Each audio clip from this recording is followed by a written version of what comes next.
uma alegria podemos nos encontrar mais uma vez aqui neste último dia do ano.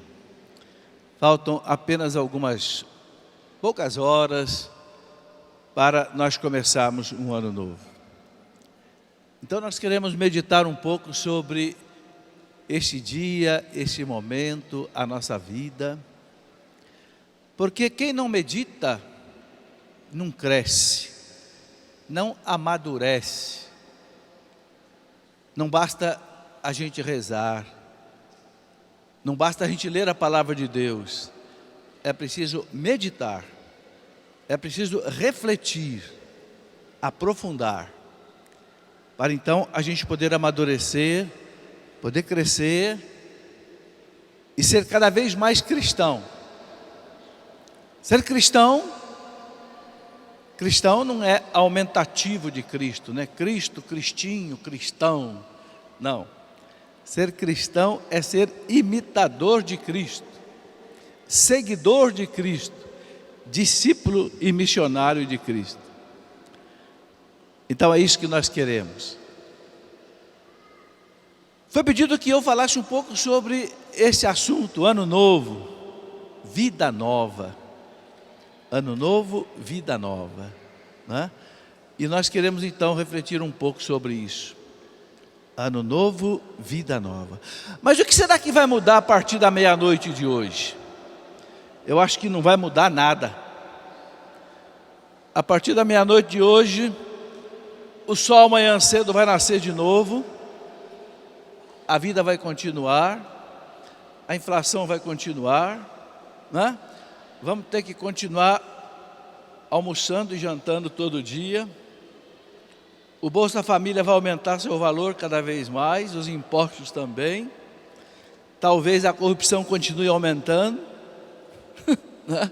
Então o que vai mudar o ano que vem? É o nosso coração, a nossa vida é que vai mudar, é que precisa mudar. O cristão não espera o mundo mudar, não, o cristão vai mudar o mundo. Muita gente se entristece, porque fica olhando para o mundo e fica muito triste. Meu Deus, o mundo está muito mal, cada vez mais corrupção, cada vez mais assassinatos, cada vez mais mortes, e vai ficando deprimido, vai ficando com medo, vai ficando triste. Não, o cristão não pode ser assim. O cristão, ele olha para o mundo, qualquer que seja a situação do mundo, e ele enfrenta essa situação em nome de Jesus, em nome de Deus. E ele diz: nós vamos mudar essa situação. É a esperança cristã. É a virtude teologal da esperança que nenhuma outra religião tem, nenhum outro credo tem, nenhuma filosofia tem. A esperança. A vida que vence a morte. O Cristo que ressuscitou, que vence a morte. Esta é a nossa fé, essa é a nossa esperança. Meus irmãos, houve uma fase na história da humanidade, vocês estudaram, né? Um pouco da história, quando desabou o Império Romano, lá por volta do ano 476, mas o Império começou a desabar lá desde o século II, século III, já vinha desabando, por causa da sua imoralidade, por causa da sua podridão, ele já vinha caindo, até que os bárbaros assaltaram o Império de uma vez, e dominaram o maior império que o mundo já conheceu na sua história, o Império Romano, os Césares, os Augustos. Então parecia que o mundo ia acabar. São Jerônimo, que lá nas grutas de Belém, traduzia a Bíblia do hebraico e do grego para o latim, ele derramava lágrimas, porque ele era cidadão romano. Ele tinha saído de Roma, tinha ido para Belém, a pedido do Papa Dámaso, e São Jerônimo chorava. Ele disse: eu tive que parar a tradução do livro de Isaías, por causa das lágrimas. E Jerônimo dizia: o mundo acabou, porque Roma caiu. Acabou a civilização ocidental. Os bárbaros transformaram o Império Romano no mosaico de povos bárbaros, destruindo tudo, acabando com tudo, assaltando, roubando, saqueando, queimando, matando, destruindo. Mas teve um homem que disse: não, Deus é maior do que tudo isso. Esse homem se chamava Santo Agostinho de Hipona, na África. E ele escreveu então uma obra que ficou muito famosa, chamada A Cidade de Deus. E ele disse: a cidade de Deus vai ficar acima da cidade dos homens. E Santo Agostinho, que morreu exatamente quando os vândalos invadiram a sua cidade, Hipona, lá por volta do ano 430, Santo Agostinho disse: não tenham medo, ninguém pode vencer Deus, ninguém pode vencer a fé, e o mundo vai sobreviver em nome de Deus. E o mundo sobreviveu. E a Igreja Católica, que foi a única instituição que ficou de pé diante daquela avassaladora destruição dos bárbaros, só ficou de pé a Igreja Católica. Todas as outras instituições desapareceram. Mas a igreja ficou de pé, porque a igreja tinha os seus bispos santos, doutores. Tinha o Santo Agostinho, tinha o Santo Irineu de Leão, tinha o São Justino, tinha o São Basílio Magno, tinha o São Gregório Magno, tinha o Leão Magno, tinha gigantes que tinham a bandeira da esperança, a bandeira da fé, a bandeira da cruz. E a igreja tinha os monges, os mosteiros, que eram celeiros de santos, celeiros de bispos, celeiros de mártires. E a igreja ficou de pé, derramou muito sangue dos seus filhos, muitos mártires, mas a igreja venceu aquela barbárie, e a igreja converteu os bárbaros, e aquela massa bárbara terrível se transformou na Europa, lá do século X, do século XII, do século XIII, onde se chamou de cristandade, onde tudo era cristão. A fé venceu a desgraça, a destruição, a morte. E teve um grande historiador da igreja, Daniel Hopes, que ele diz assim que a espada romana se curvou diante da cruz de Cristo. A águia romana, o símbolo do império, se curvou diante da cruz de Cristo. E a gente sabe que no ano de 380, um imperador romano, Teodósio, que aí já era cristão, o imperador romano Teodósio decretou, no edito de Tessalônica, a partir de hoje a religião do Império Romano é o cristianismo, porque naquele tempo quem ditava a religião era o rei. A religião do povo era a religião do rei, não se discutia, porque na mentalidade antiga o rei era escolhido por Deus, era o sumo pontífice. Esse título sumo pontífice vem do imperador romano, que depois passou para o Papa, porque o Papa é o verdadeiro representante de Deus. E Roma se tornou cristã. Eu coloco um pouco dessa história para a gente entender que nenhuma fase da história do mundo, nem ontem, nem hoje e nem amanhã, a igreja poderá ser vencida. O cristianismo poderá ser vencido, jamais, jamais. Hoje nós estamos vendo momentos difíceis também, de um laicismo agressivo anticatólico. Hoje nós estamos vendo no mundo inteiro, especialmente no nosso ocidente cristão, nós estamos vendo muitas blasfêmias, muitas profanações de Eucaristia, de imagens, de igrejas. Mas não tenham medo. Não tenham medo. Porque Deus sempre venceu e sempre Deus vai vencer. Então, não é.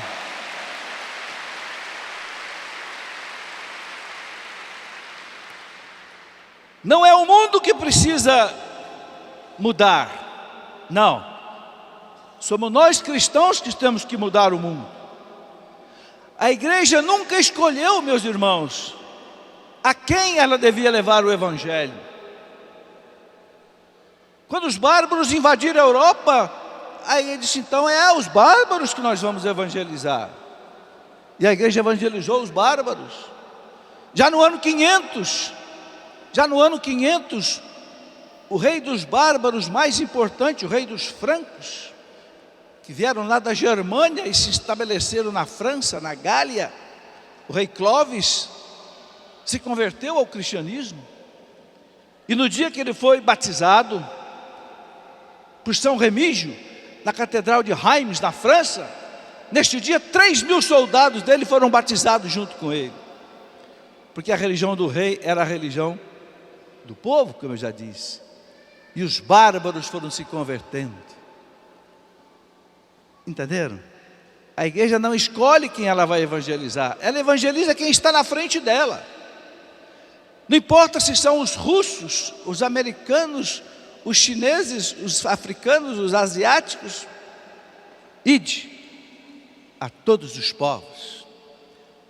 Levai o evangelho a todas as nações, batizando em nome do Pai, do Filho e do Espírito Santo.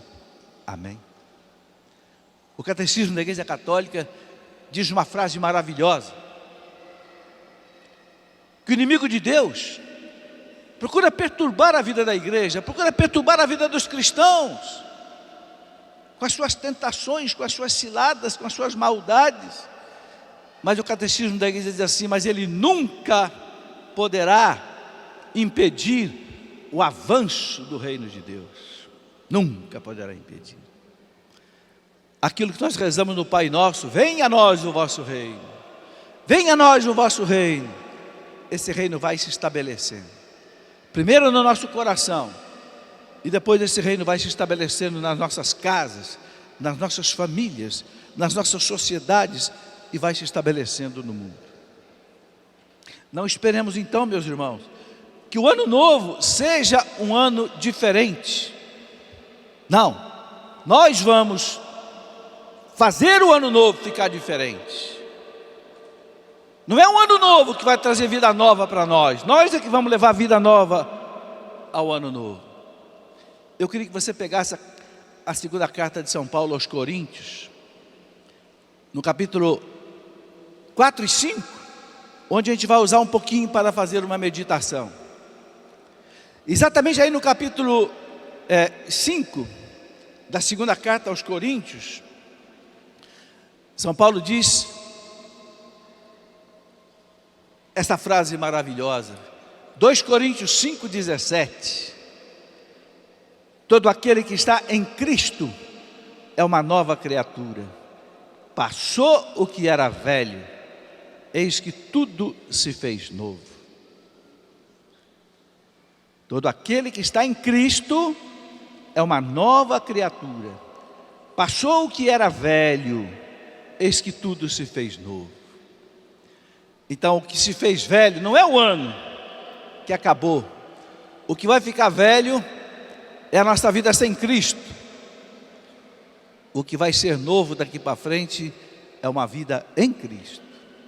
Aquele que está em Cristo é uma nova criatura, é uma nova pessoa. É importante entender isso. Você só terá um ano novo, um ano de esperança, um ano de felicidade, se você for uma nova criatura em Jesus Cristo. O Papa João Paulo II, meus irmãos, uma vez escreveu uma encíclica maravilhosa. A primeira encíclica que ele escreveu no pontificado dele, em 1980, Jesus Cristo, Redentor dos homens, Redentor hominis. E o Papa João Paulo II disse assim: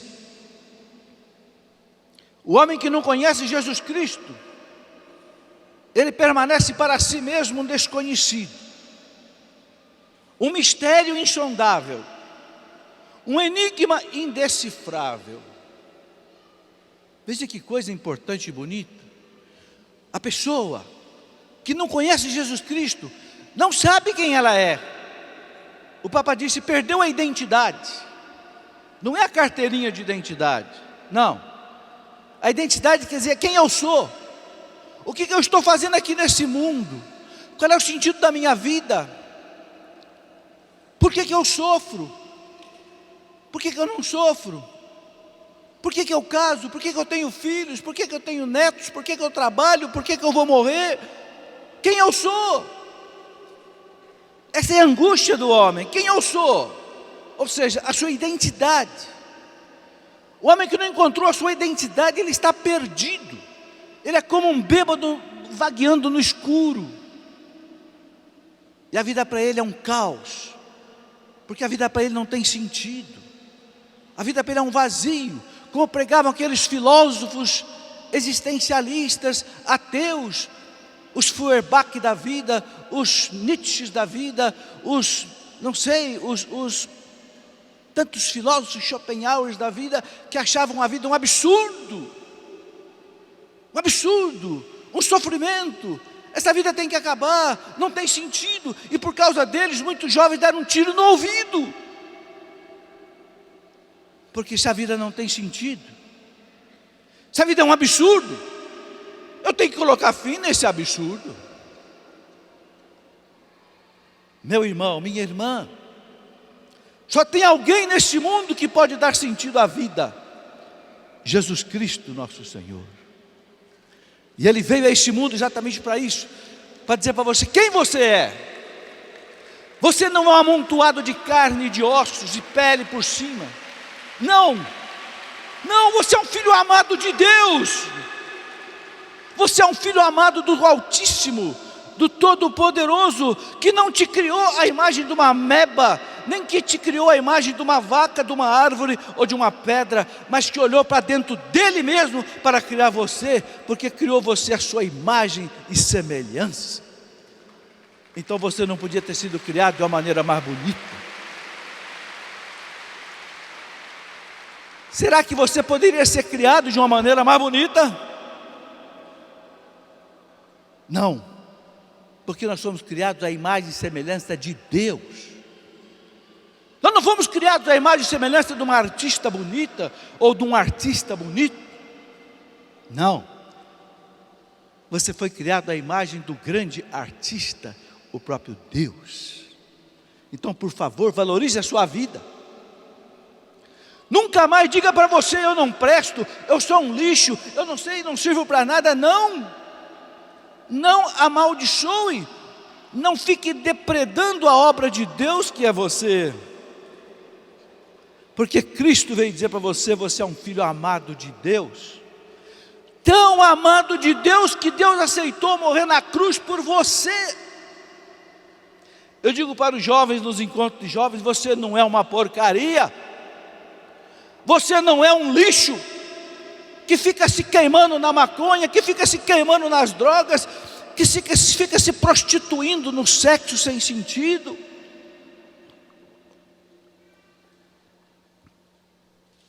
Não jogue no lixo a imagem de Deus que é você.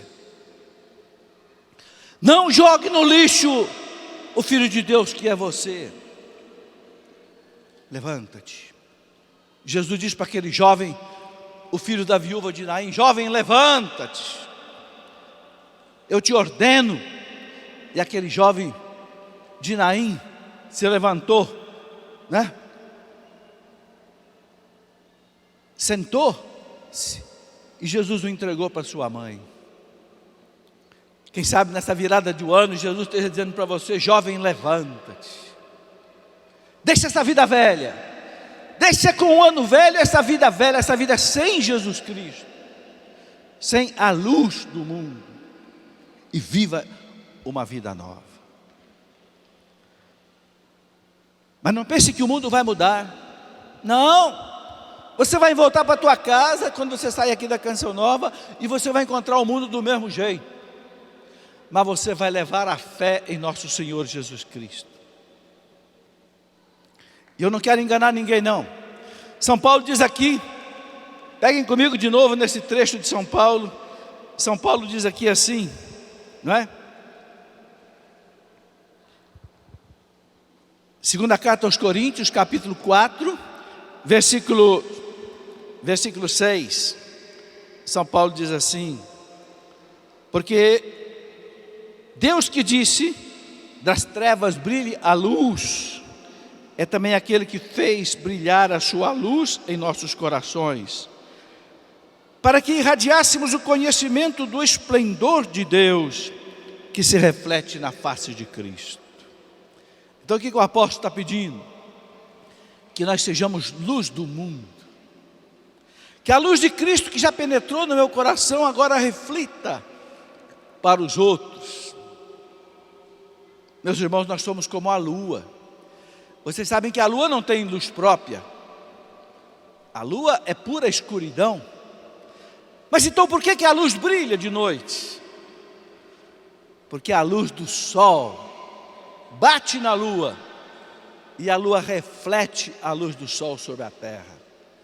Por isso que parece que a lua é uma lâmpada acesa e ela não tem nada de luz. Nós somos assim. Nós somos escuridão total.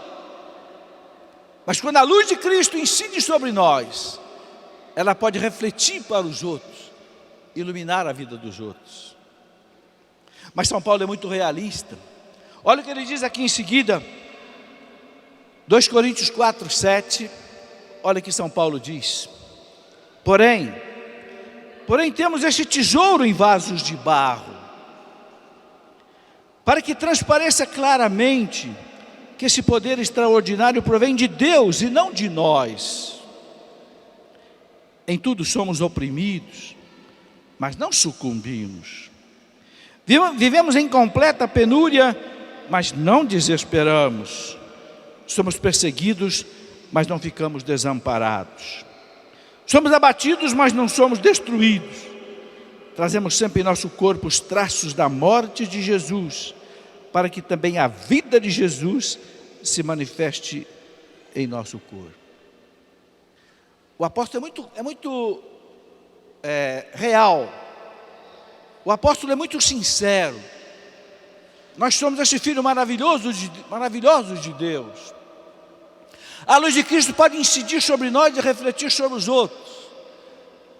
Mas cuidado, eu sou um vaso de barro. E pode quebrar à toa. E por que Deus me fez um vaso de barro? Me fez tão bonito, tão maravilhoso, filho de Deus, imagem e semelhança de Deus, inteligente, livre, capaz de cantar, de chorar, de sorrir, de construir um avião, construir um computador, ir à lua. Mas por que Deus me fez tão frágil? Um vaso de barro, que tem que tomar cuidado, porque senão quebra à toa. O apóstolo responde, para que fique bem claro, que o poder extraordinário que está em você, não vem de você, vem de Deus. Então, para que você sempre se lembre disso,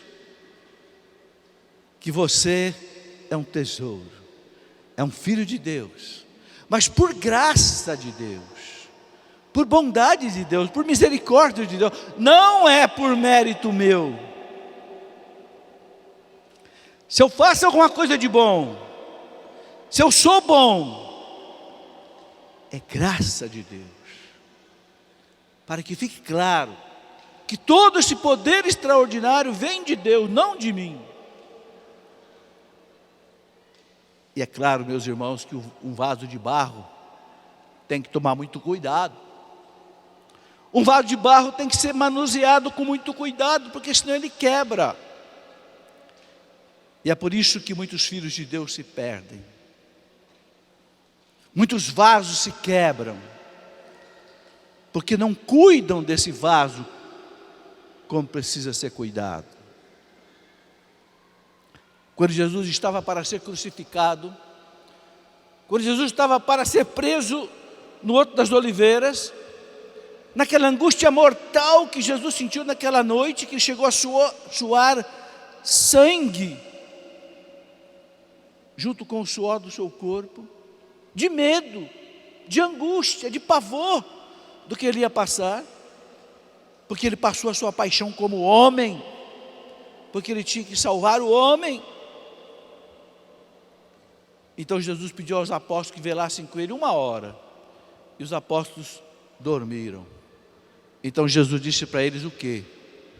Vigiai e orai, porque o espírito é forte,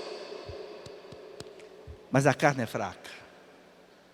A natureza humana, carne na Bíblia quer dizer natureza humana, o homem é fraco. Não é verdade que a gente faz 1000 propósitos na vida e acaba não cumprindo? Por quê? Porque o espírito é forte, o espírito quer.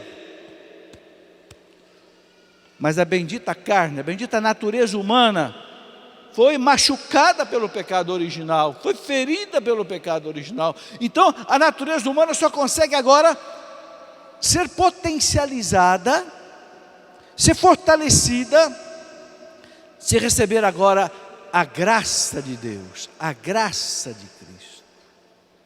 Por isso que Jesus manda: orai, orai, porque é pela oração que você se enche da graça de Deus.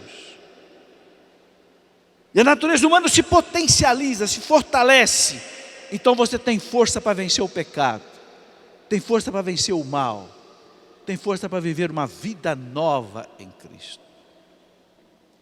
Não adianta você sair daqui, depois desses dias maravilhosos, e você dizer: eu quero viver uma vida nova em Cristo, se você não fizer essas duas coisas, vigiar e orar. Porque quando você estava longe de Deus, você já estava nos braços do demônio, ele não se preocupava mais com você. Mas a partir do momento que você deixa os braços dele e você vem para os braços de Deus, ele começa a te perseguir, porque ele quer te reconquistar para ele. Então aí você precisa de oração e de vigilância para vencer o pecado. Porque como é que o inimigo de Deus nos domina? Pelo pecado. Pelo pecado. Não é por outro jeito, não. São Paulo diz: o salário do pecado é a morte. Romanos 6, 23. A morte entrou no mundo por causa do pecado, diz São Paulo. Se não fosse o pecado, a morte não teria entrado no mundo. E o que o Cristo veio fazer nesse mundo? O Cristo veio tirar o pecado do mundo. Não é o que disse João Batista? Eis o Cordeiro de Deus, que tira o pecado do mundo. João Batista podia ter dito: ele veio para curar todas as pessoas doentes, ele veio para fazer justiça entre todos os homens, ele veio para acabar com a fome do mundo, ele veio para acabar com todas as doenças do mundo. Nada disso. Por quê? Porque tudo isso é consequência, tudo isso são efeitos. Jesus veio para algo muito mais importante, ele veio para tirar a causa de tudo isso, o pecado. Vocês entenderam? O que a igreja continua fazendo no mundo, meus irmãos? Tirando o pecado do mundo. A igreja não tem outra missão na terra. A igreja não tem uma missão política, a igreja não tem uma missão social, a igreja não tem uma missão, não sei. Claro que ela faz tudo isso como desdobramento da sua missão primária, que é o quê? Tirar o pecado do mundo. O que Jesus fez. Porque o que é a igreja? A igreja é o corpo de Cristo. Aquele grande teólogo, Karl Rahner, dizia: a igreja é o braço prolongado de Cristo na história dos homens. A igreja é a continuação do Cristo na história dos homens. Então a igreja continua a fazer o que o Cristo fez tirar o pecado do mundo. Entenderam? Eu tenho um amigo, era amigo dos tempos de faculdade, de universidade. Eu perguntava para ele assim: como é que vai, Celso? Ele me respondia assim: olha, professor, tirando as dívidas, os pecados, as doenças e as contrariedades, está tudo bem. Eu digo: ótimo, tirando as dívidas, o pecado, as doenças e as contrariedades, está tudo bem, então. E ele dizia: professor, tirar o pecado é fácil, basta ir no padre e confessar. Agora, professor, pagar as dívidas é muito mais difícil, porque no banco não tem absolvição. No banco tem que pagar, mas a confissão é muito mais fácil. Eu vou lá, o padre não cobra nada. O sangue de Cristo é aplicado sobre a minha alma e eu não pago nada. Estão vendo que beleza? Então, meus irmãos, não importa. Se a gente vai enfrentar um ano que tenha dívidas, que tenha contrariedades, que tenha doenças e que tenha pecados, Cristo pode vencer tudo isso. Não tenhamos medo. Não tenhamos medo. O cristão é aquele que não tem medo. Por que o cristão é aquele que não tem medo? Porque o cristão é aquele que sabe que Deus está com ele 24 horas por dia, na dor e na alegria, na saúde e na doença. Deus está com a gente. Deus é o dono do mundo. Às vezes a gente tem a impressão que Deus abandonou a gente. Não! De vez em quando eu falo para Deus assim: meu Deus, por favor, se eu me esquecer do Senhor, por favor, não se esqueça de mim. Porque de vez em quando a gente esquece de Deus, né? A gente corre tanto, né? Então eu digo para Deus: Senhor, se eu me esquecer do Senhor hoje, por favor, não se esqueça de mim. Né? E Deus não esquece. Então, meus irmãos, essa é a nossa fé. São Paulo diz aqui, eu quero pegar mais um trechinho aqui da carta de São Paulo. São Paulo diz uma coisa muito bonita aqui, ó. Ainda aqui, né?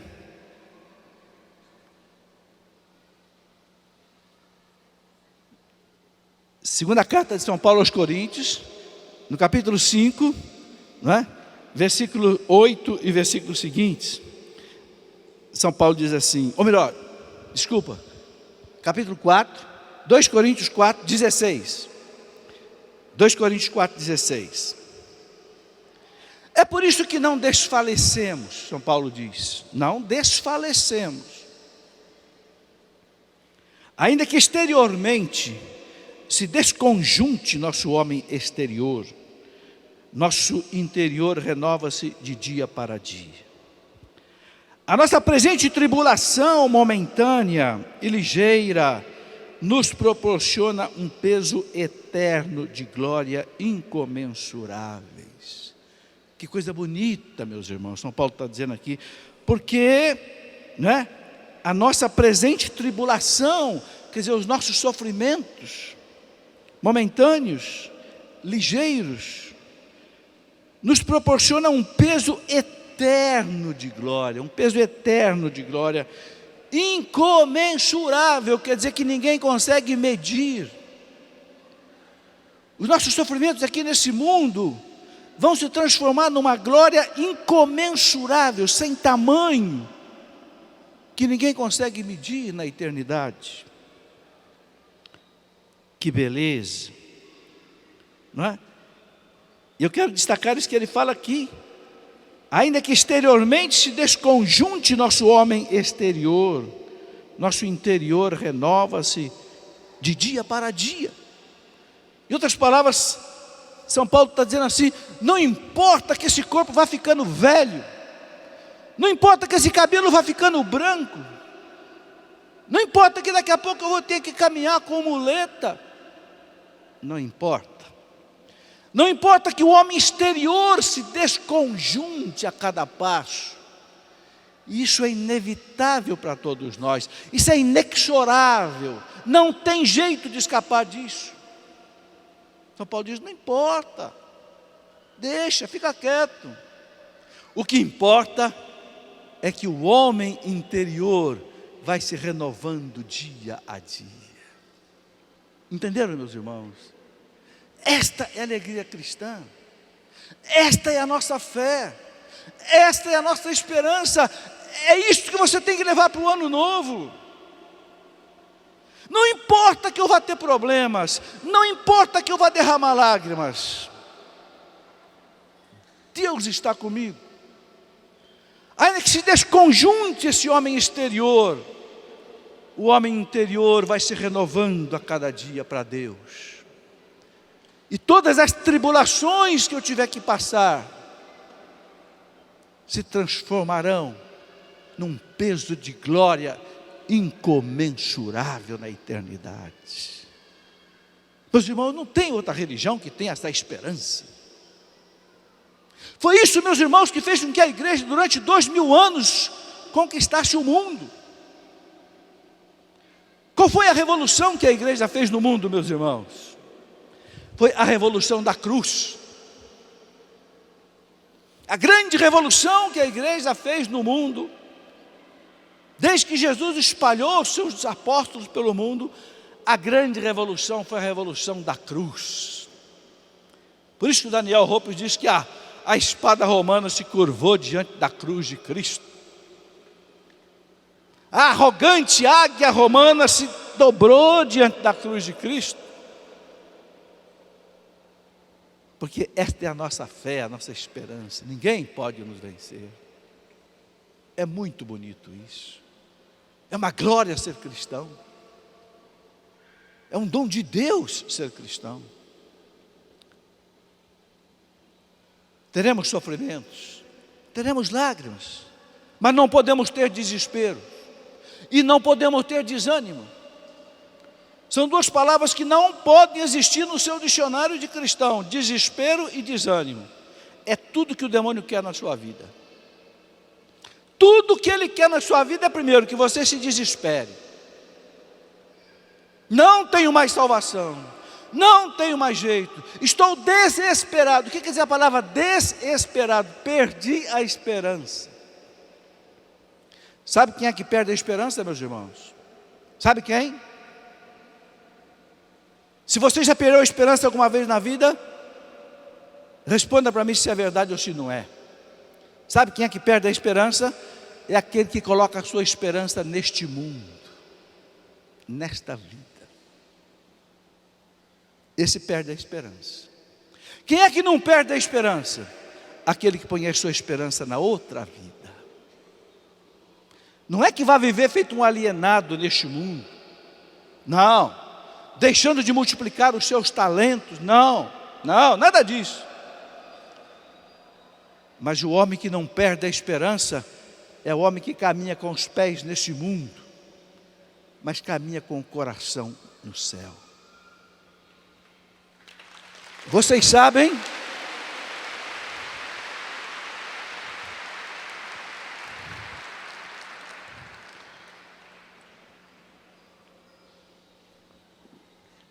Vocês sabem que toda revolução que acontece no mundo, seja a revolução espanhola, seja a revolução mexicana, seja a revolução comunista, seja a revolução, qualquer que for a revolução que houve no mundo, vocês sabem que antes da ação revolucionária, tem uma filosofia revolucionária, tem um slogan revolucionário, que acaba gerando uma ação revolucionária. Por exemplo, o que fez acontecer a revolução comunista, a revolução bolchevista? Foi aquele slogan do Karl Marx: proletariado, univos. Proletariado unido nunca será vencido. E agarrado nesse slogan, aconteceu a revolução bolchevista na Rússia em 1917. E assim foram todas as revoluções. Antes da ação revolucionária, você tem uma filosofia, um slogan revolucionário. A revolução da cruz também foi assim. A revolução que o cristianismo trouxe ao mundo para sempre também teve uma filosofia, também teve um slogan. Qual foi a frase que marcou a filosofia da cruz, que gerou a revolução da cruz? A frase, meus irmãos, foi aquela que Jesus disse para Pilatos: Pilatos, meu reino não é deste mundo. Relaxa, Pilatos, relaxa, descansa. Eu não vim aqui para derrubar você, nem César, nem Roma, e nem derrubar o Império Romano, Pilatos. O meu reino não é deste mundo, Pilatos. Eu não quero a alegria deste mundo apenas para os meus discípulos, eu quero muito mais.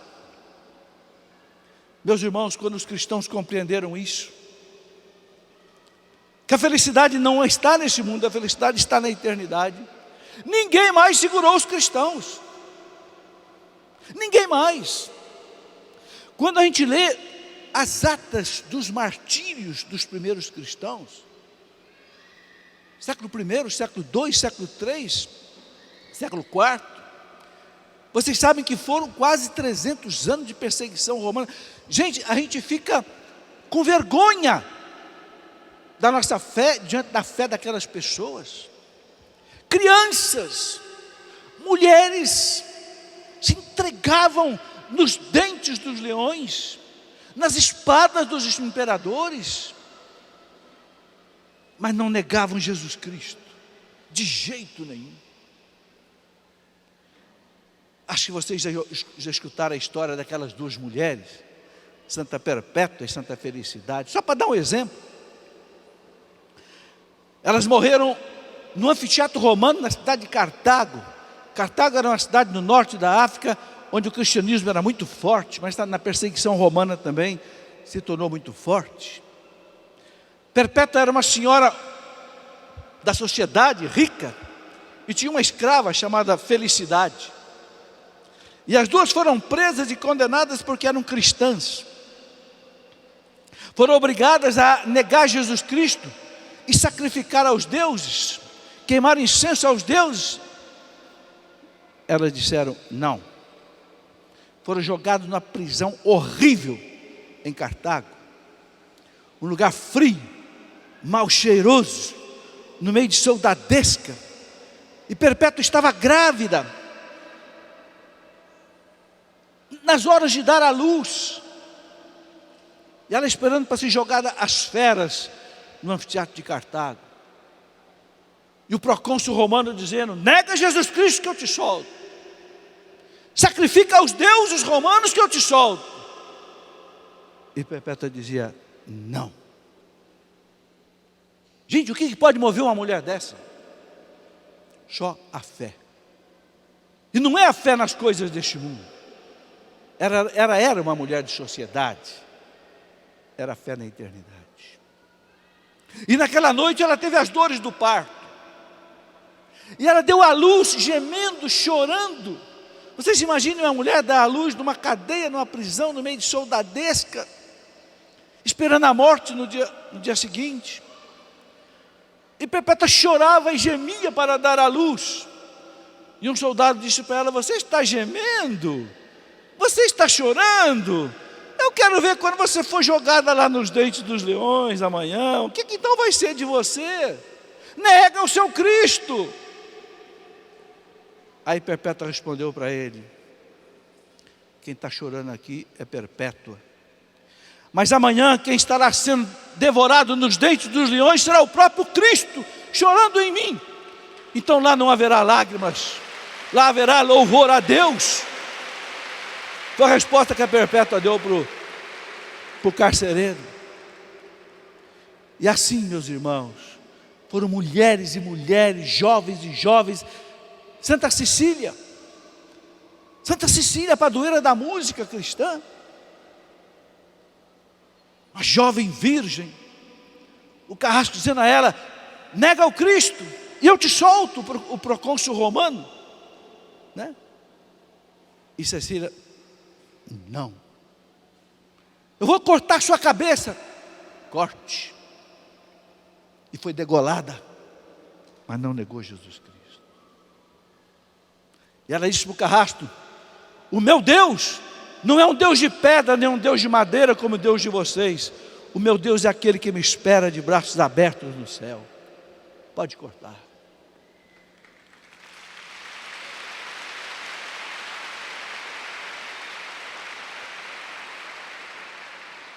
Estão vendo, meus irmãos? Que beleza! E olha, e não foram uma, duas, três pessoas, não. Foram milhares que morreram assim. Milhares. Quem já leu, por exemplo, a narrativa dos mártires de Lyon, a narrativa dos mártires de Isílio,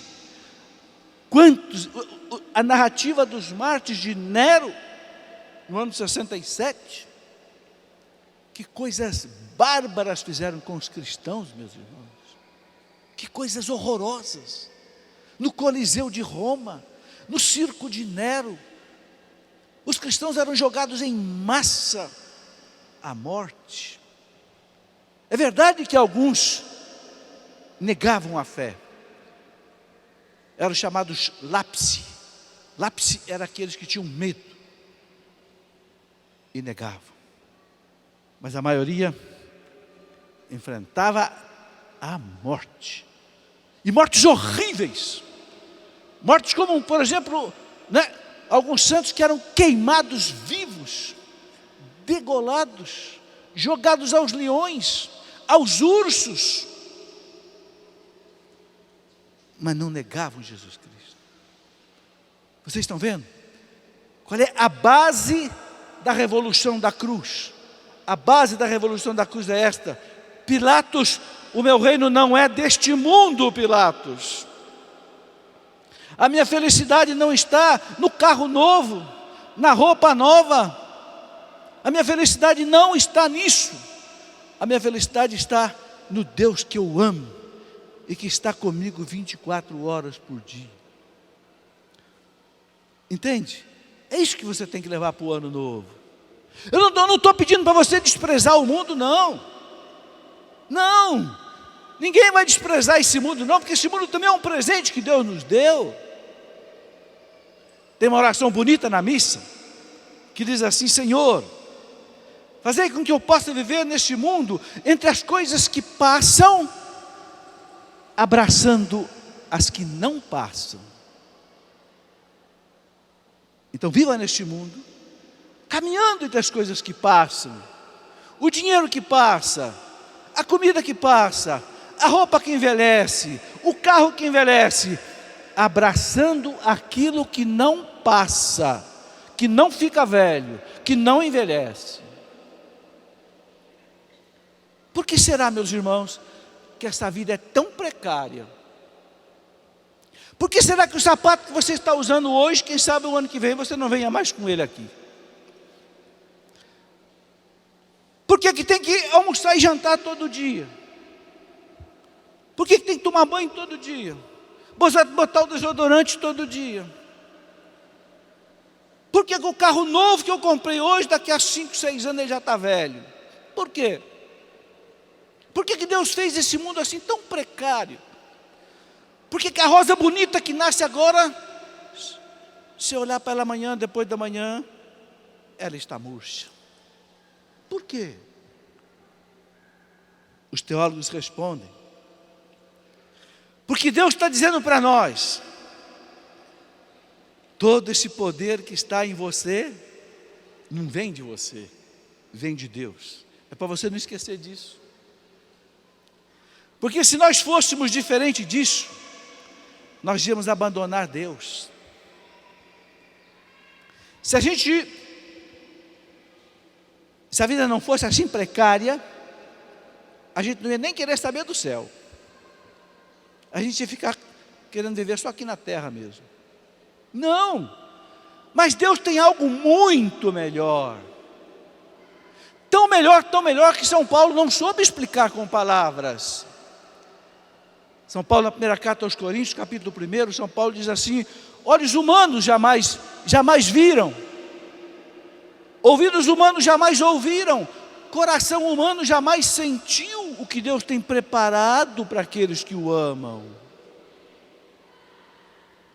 Ninguém pode entender, sentir, ver, ouvir a beleza que é você viver com Deus na eternidade para sempre.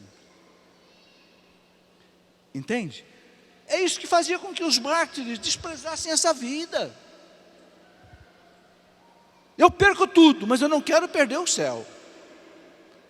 Eu perco meu pescoço, eu perco a minha vida, mas eu não perco o céu. Não quero perder o céu. Então, para que a gente não faça raízes profundas aqui na terra, mas faça raízes profundas no céu, é que Deus deixou a nossa vida ser tão precária. Entende? Para que você não se acostume com a vida na terra. Você sabe o que significa a palavra paróquia? Paróquia é uma palavra que vem do grego, quer dizer o quê? Exílio. Exílio. O que é exílio? Exílio é quando uma pessoa é mandada para fora da pátria dela. Exilada. Quem é a pessoa exilada? Foi mandado para fora da sua pátria. Então nós somos exilados. A nossa pátria não é aqui na terra. A nossa pátria é o céu. São Paulo, na carta aos Filipenses,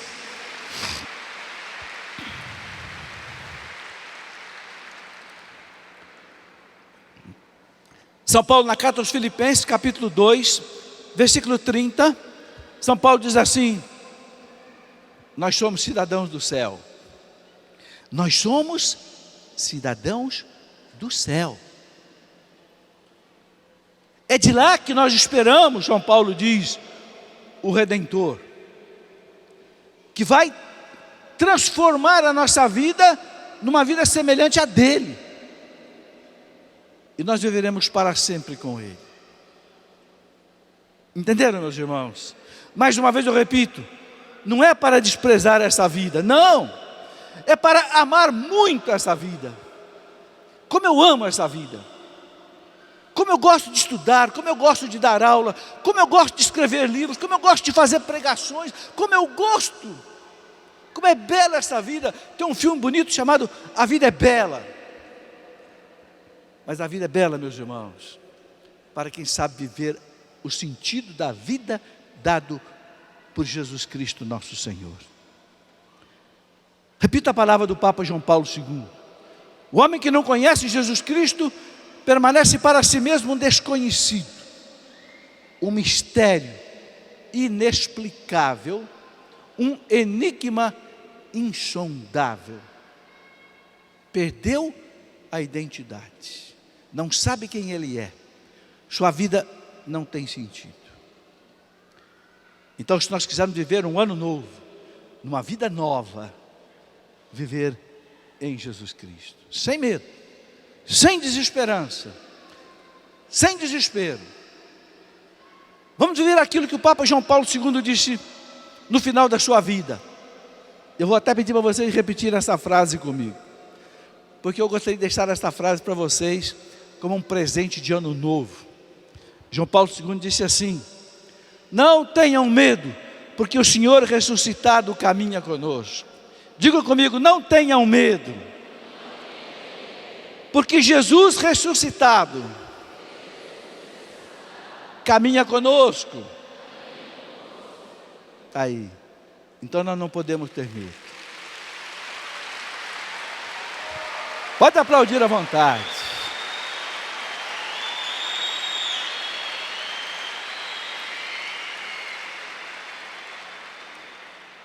E eu quero terminar esta meditação com vocês, transformando isso em oração. Em seguida, Emanuel continua aqui. Põe a mão no teu coração agora e diga assim: Senhor Jesus, eu te entrego esse ano que está acabando. Te agradeço, Senhor, por tudo que aconteceu comigo neste ano. As coisas boas e as coisas ruins, porque o Senhor estava presente em todos os momentos, e eu te dou graças, também pelas coisas ruins, não pelo mal em si, mas pelo bem que o Senhor sabe tirar do mal. Eu te entrego, Senhor, esse ano que logo vai começar, e eu te dou graças, Senhor,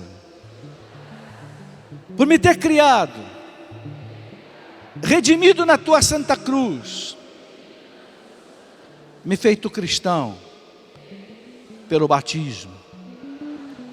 Ofereço-te, Senhor, todos os dias desse ano,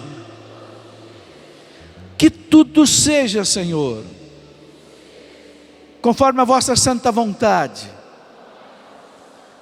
para a vossa maior glória, para a edificação da igreja, para a salvação das almas, para a confusão do demônio, com a Virgem Maria, a nossa mãe, a nossa rainha, a Nossa Senhora, que segue à nossa frente, abençoando os nossos passos. Amém. Vamos aplaudir esse Deus maravilhoso. Fique de pé. Se sou fiel no pouco, Ele me confiará mais. Se sou fiel no pouco, força, meus passos guiará. Se sou fiel no pouco, Ele me confiará mais. Se sou fiel no pouco, meus passos guiará.